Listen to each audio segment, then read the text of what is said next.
here. Yeah. So 20 pounds, please. Huh? Viral হওয়া ভিডিওতে দেখা যায় এক ভারতীয় শিক্ষার্থী হঠাৎ এক গাড়ির জানালায় টোকা দেন। কাঁচ নামতেই সরাসরি বলে বসেন, স্যার 20 পাউন্ডস প্লিজ। চালক প্রথমে হতভাগ, প্রশ্ন করেন, কিসের জন্য এত টাকা? নির্লজ্জ ভঙ্গিতে তরুণীর উত্তর, আমি তো আপনার গাড়ির কাঁচ পরিষ্কার করেছি। কিন্তু ঘটনা এখানেই থেমে থাকেনি। ক্ষুব্ধ চালক স্পষ্ট জানিয়ে দেন, তিনি তো কাউকে বলেননি গাড়ি মুছতে, তবু কেন টাকা দিতে হবে? এর উত্তরে তরুণী আরও অবাক করা যুক্তি তুলে ধরেন, দ্যাটস কস্ট অফ লিভিং, এটা তো আমার জীবনযাত্রার খরচ।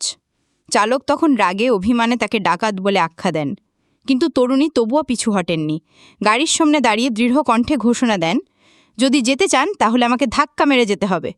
গাড়ির মালিক ক্রমশ ক্ষিপ্ত হচ্ছেন, আশেপাশে জমছে কৌতূহলী ভিড়। আর সেই টানটান পরিস্থিতির ভিডিওই কয়েক ঘন্টার মধ্যে দাবানলের মতো ছড়িয়ে পড়েছে ইনস্টাগ্রামে। দ্য লাস্ট আওয়ার নিউজ নামের একটি পেজে শুধু ওই ভিডিও দেখা হয়েছে 21 লাখ বারেরও বেশি।